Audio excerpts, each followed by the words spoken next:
మన ఎడల దేవుడు చేస్తున్న నిబంధన నెరవేరాలంటే ఆయన మాట వినాలి. ఏమంటున్నాడండి? నీ గర్భఫలముని నేను నీ రాజ్యము మీద నేను నియమింతును, నీ కుమారుడు నా నిబంధన గైకొని ఎడల నేను వారికి బోధించి నేను బోధించిన శాసనమును వారు అనుసరించిన ఎడల వారి కుమారులు కూడా నీ సింహాసనమును నిత్యము కూర్చుందరని యెహోవా సత్య ప్రమాణము దావీదుతో చేసెను, ఆయన మాట తప్పనివాడు. దేవునికి స్తోత్రం. దేవుడు ఎవరండి? మాట తప్పనివాడు. తన ప్రజలను వారి పాపముల నుండి ఆయనే రక్షించును అని వాగ్దానం చేశాడు. ఇప్పటి వరకు కూడా తన బిడ్డలను రక్షిస్తూనే ఉన్నాడు. దేవునికి స్తోత్రం. ఎలా రక్షిస్తున్నాడంటే కాయుచున్నాడు, తన బిడ్డలను కాపాడుతున్నాడు. ప్రతి దినము ఏ స్థలమందు వారిని కాపాడి రక్షిస్తాడో, ఏమి కోరుకుంటున్నాడో వారికి అవన్నీ కూడా అనుగ్రహించి వారిని కాపాడుతున్నాడు. దేవునికి స్తోత్రం. 15వ వచనంలో అంటున్నాడు, దాని ఆహారమును నేను నిండారుగా దీవించెదను, దానిలోని పేదలను ఆహారముతో తృప్తిపరిచెదను. పేదలకు ఆహారం ఇచ్చేవాడు ఎవరైనా, పేదలకు రక్షణనిచ్చేవాడు, పేదలకు ఆహారం ఇచ్చేవాడు దేవుడు ఎవరండి? పేదలకు ఆహారం ఇచ్చేవాడు, రక్షణనిచ్చేవాడు. మరి ఏమంటున్నాడంటే, దానిలోని పేదలను ఆహారముతో తృప్తిపరిచెదను, దాని యాజకుల రక్షణను వస్త్రముగా ధరింపజేసేదను.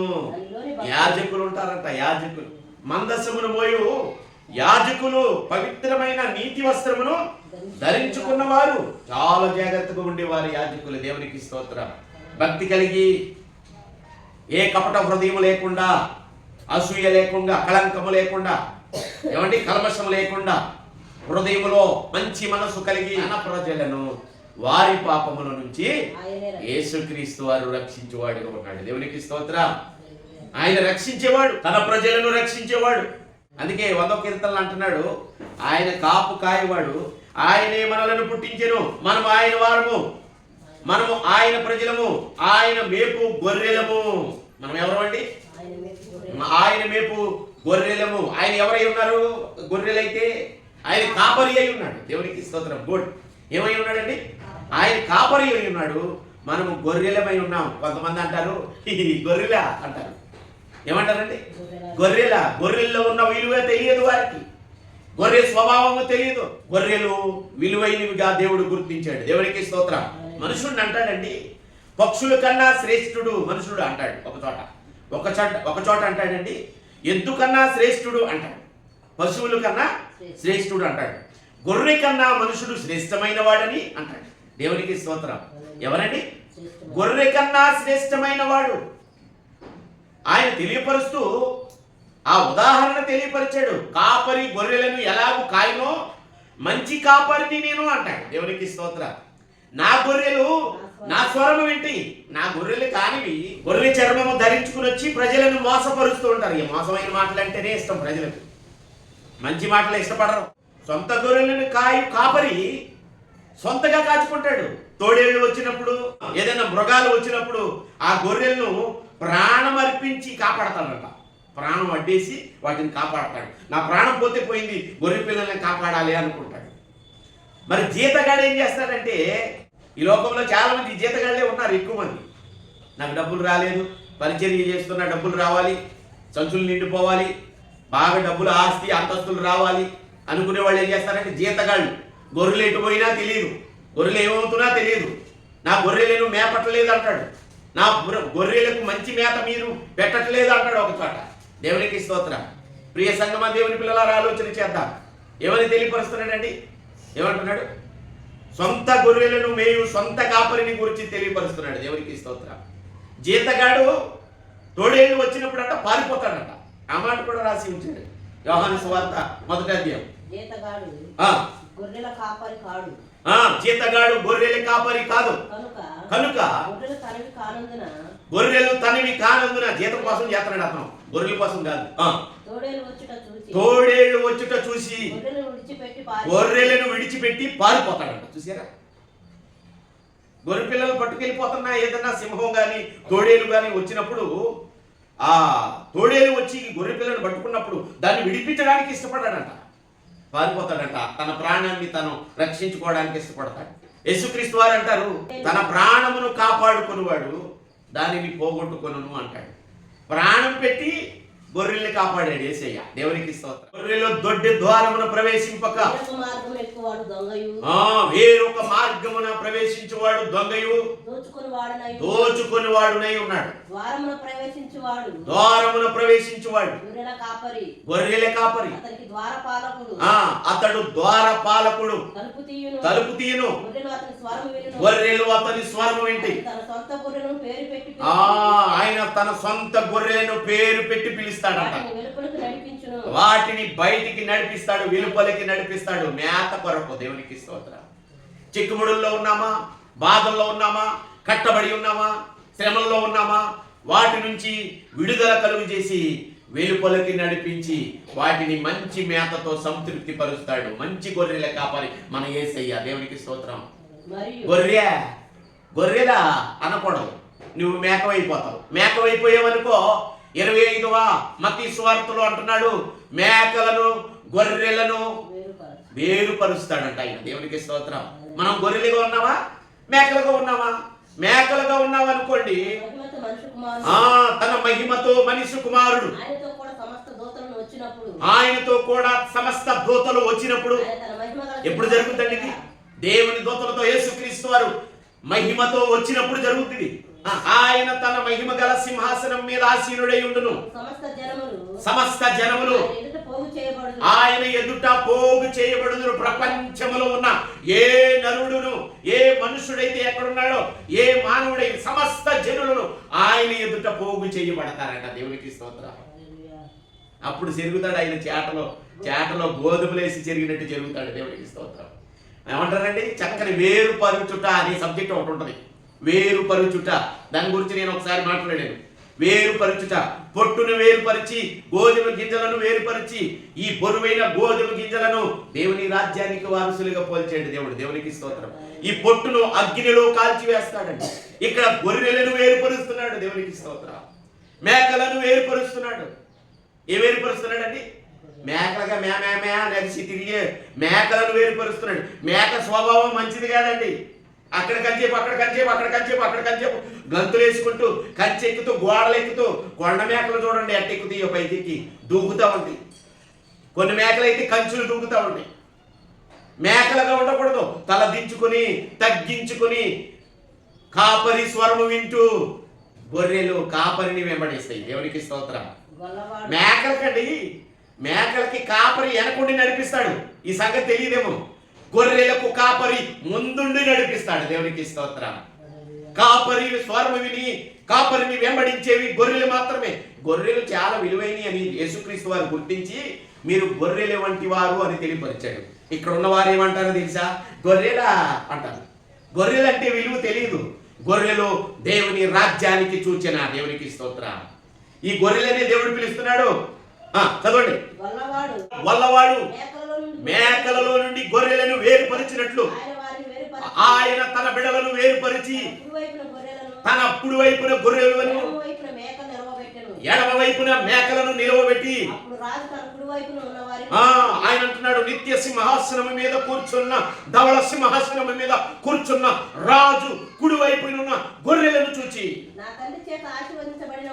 తండ్రి చేత ఆశీర్వదింపబడిన వాళ్ళారా రండి, లోకము పుట్టినది మొదలుకుని మీ కొరకు సిద్ధపరచబడిన రాజ్యమును స్వతంత్రించుకొనుడి. నేను ఆకలి కొంటిని. దేవునికి స్తోత్రం. నాకు ఆహారం ఇచ్చారు, నా ప్రేమను గుర్తించారు, నన్ను గుర్తించారు అంటాడు. ఎడమ వైపున ఉన్న మేకలను అంటున్నాడండి. చదువుదాం. 41వ వచనం అంటున్నాడు, అప్పుడు ఆయన ఎడమ వైపున ఉన్న మేకలను చూచి చెప్పింపబడిన వారులారా నన్ను విడిచి అపవాదికిని వాని దూతలకును సిద్ధపరచబడిన నిత్య నరకాగ్నిలోనికి పోడి అని వాటిని తోసేస్తాడంట. చూశారు ఎంత భయంకరం? మీరు భూమి మీద చేయి పనులన్నిటిలో నాకు విరోధంగా చేశారు గనుక నిత్య నరకంలోనికి వారిని పంపించాడు. ఇంకా ఇందాక మనం చదువుకున్న కీర్తనల గ్రంథం, పేదలకు ఆహారమునిచ్చి తృప్తిపరచువాడు ఆయన. దేవునికి స్తోత్రం. వీళ్ళు ఏం చేశారంటే చూసారా? ఎస్కేల్ గ్రంథంలో అంటున్నాడు, గొర్రెలు ఎటువంటివండి? వేదలకు సాదృశ్యము, దీనత్వములకు సాదృశ్యము, బలహీనతకు సాదృశ్యము, గర్వించే వాటికి సాదృశ్యం కాదు. వాటి దేవుని స్వరము విని అవి ఆయనను వెంబడిస్తాయి అంటే హెస్కేలు గ్రంథము 34వ హెస్కేలు గ్రంథము 11వ వచనంలో ప్రభువైన యెహోవా సెలవిచ్చినది ఏమనగా, ఇదిగో నేను నేనే నా గొర్రెలను వెదకి వాటిని కనుగొందును. తమ గొర్రెలు చెదరిపోయినప్పుడు కాపరులు వాటిని వెదకున్నట్లు నేను నా గొర్రెలను వెదకి చీకటి గల మొప్పు దినమందు ఎక్కడెక్కడికి అవి చెదరిపోయినో అక్కడ నుండి నేను వాటిని తప్పించి ఆయా జనములలో నుండి వాటిని తోలుకొని వచ్చి ఆయా దేశములో నుండి వాటిని సమకూర్చి వాటి స్వదేశంలోనికి వాటిని తెచ్చి పర్వతముల మీదను వాగుల యొద్దను దేశమందున్న సకలమైన కాపురపు స్థలములందున్న వాటిని మేపెదను. దేవునికి స్తోత్రం. ఏం చేస్తారండి ఆయన? ఆయా దేశములు ఆయా స్థలాల్లో, ఇప్పుడు మనం చెప్పుకుంటున్నాం కదా, ఇది మా దేశం మా దేశం మా దేశం అంటున్నాం.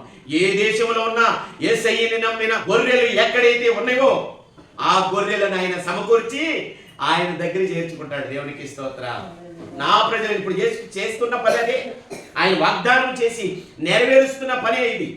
హెస్కేలు గ్రంథంలో ఆయన వాగ్దానం చేశాడు, ఇప్పుడు జరిగిస్తున్నాడు. ప్రతి దేశంలో ఆయన గొర్రెలు ఉంటాయి. దేవునికి స్తోత్రం. ఇది తెలుసుకోవాలి. ప్రతి దేశంలో ప్రతి ప్రాంతంలో ఆయన గొర్రెలను పిలిచి ఆయన సమకూర్చి సమస్త ప్రజలను సమకూర్చి సమస్త జనులను సమకూర్చి ఆయన కుడివైపున పెట్టుకుని నా తండ్రి చేత నిత్యము ఆశీర్వదింపబడిన వారులారా లోకము పుట్టినది మొదలుకొని మీకు సిద్ధపరిచిన స్థలమును స్వతంత్రించుకొనుడి అంటాడు. దేవునికి స్తోత్రం. చెప్పింపబడిన మేకలను ఏమంటాడండి? నిత్య నరకాగ్నిలో కాలిపోమంటాడు. ఆయన అంటున్నాడండి చక్కని మాట 15వ వచనంలో, నేను నా గొర్రెలను మేపి పరుండ పెట్టుదును, ఇదే యెహోవా వాక్కు.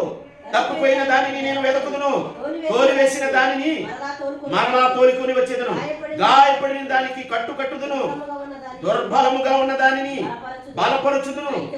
అయితే క్రొవ్విన వాటికి బలము గల వాటికి శిక్షను మేత పెట్టి వాటిని లయపరచెదను. చూసారా? శిక్షిస్తాడంట.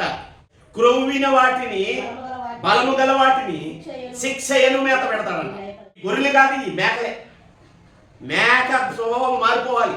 మేక స్వభావం మార్చుకుని గొర్రె స్వభావం కలిగి ఉండాలి. దేవునికి స్తోత్రం. ప్రపంచమంతటిలో గొర్రె స్వభావం చాలా విలువైనది. అందుకే దేవుడు పావురానికి చూచినను గొర్రెకి చూచినగా తెలియపరుస్తూ ఉంటాడు. పావురం వలె నిష్కపట హృదయం కలిగి ఉండండి, గొర్రె స్వభావం కలిగి ఉండండి. దేవునికి స్తోత్రం. ఇది తెలియక చాలా మంది గొర్రెలా, మీరు గొర్రెలా అంటారు. గొర్రెలు కాదు, గొర్రెలు మంచి స్వభావం కలిగినవి, కసాయి కాదు. మేకలు కాపరి మాట వినవు, గొర్రెలు కాపరి మాట వింటాయి. ఇంకేమంటున్నాడండి? నేను ఆ మంద విషయమై యెహోవాను నేను సెలవిచ్చినది ఏమనగా, గొర్రెలకును మధ్యను గొర్రెలకును పొట్టేళ్లకును మధ్యను గొర్రెలకును మేకపోతులకు మధ్యను భేదమును కనుగొని నేను తీర్పు తీర్చెదను. దేవునికి స్తోత్రం. ఇప్పుడు వస్తున్నాడు ఆయన ఇంకా తీర్పు తీర్చడానికి. మేకలకును మేకపోతులకును తీర్పు తీర్చడానికి రాబోతున్నాడు ఆయన. దేవునికి స్తోత్రం. అప్పుడు ఉంటది మనకి గొర్రెలమా మేకలమా తెలిసిపోతుంది. ప్రియ సంగమా దేవుని పిల్లలారా, ఇంకా ఈ కాపరిని గురించి గొర్రెలని గురించి చెప్పాలంటే చాలా సమయం పడుతుంది, చాలా సంగతులు ఉన్నాయి. విశేషముగా మేత వేసి కొంతమంది ఏం చేస్తారు తెలుసా? చక్కగా వాళ్ళకి కావలసినంత తిని మిగిలిన దాన్ని కాళ్ళతో తొక్కేస్తారు. చాలదా? స్వేచ్ఛమైన నీరు త్రాగి కెలకలో చేస్తారంట. నీళ్ళు ఎవరిని తాగనీయకుండా కెలకెల చేసి గలిబిలు చేసి వాళ్ళకి కావలసిన ఇళ్ళే. జీతగాళ్ళు అంటే ఎవరో తెలిసే ఇళ్ళే. వాళ్ళకి కావాల్సినవి వాళ్ళు గుంజుకుని పోతారు. ఇక అట్టి వారి మాట వింటారు. మీరు గొర్రెలే కాదు, మీరు కాళ్ళతో త్రొక్కిన దానిని నా గొర్రెలు మేయవలన కాళ్ళతో మీరు బురద కలిపిన దానిని అవి తాగవలెనా? కాబట్టి ప్రభువైన యెహోవా ఈ మాట సెలవిచ్చుచున్నాడు, నేను నేనే కొవ్విన గొర్రెలకును చిక్కిపోయిన గొర్రెలకును మధ్య భేదము కనుగొని తీర్పు తీర్చేదను అంటున్నాడు దేవుడు. దేవుడికి స్తోత్రం. గొర్రెలకును గొర్రె పొట్టేళ్లకును భేదమును కనుగొనేదను అంటున్నాడు కదా. ఇక్కడ ఏమంటున్నాడు? చిక్కిపోయిన గొర్రెలకును క్రొవ్విన గొర్రెలకును భేదము కనుగొలేదును అంటున్నాడు. చూసారా? దేవుని స్వరము వినాలంట. గొర్రెలంట సరిగ్గా మేత మేయట్లేదంట.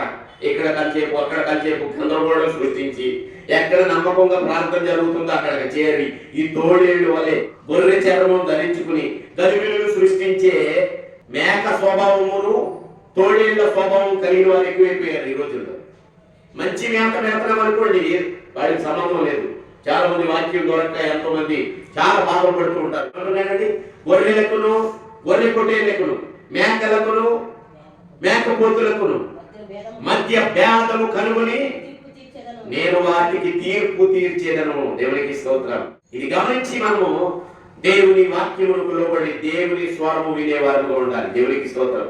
నా గొర్రెలు నా స్వరము వినును, అవి నన్ను వెంబడించును. మనం కూడా దేవుని మాట విందామా? దేవుని మాటకు లోబడదామా? దేవునికి ఇష్టమైన విధంగా జీవిద్దాం. మనము కూడా దేవుని వెంబడిద్దాం. యేసుక్రీస్తు వారే మార్గము జీవము సత్యమై ఉన్నాడు కనుక ఆయనను వెంబడించి ఆయన కాపు కాయు గొర్రెలుగా మనం బ్రతుకుదాం. ఆయన సొంత గొర్రెలను ఆయన ప్రాణం పెట్టినంతగా ప్రేమించి క్రొవ్విన వాటిని బలము గల వాటిని శిక్షయను మేత పెడతాడంట.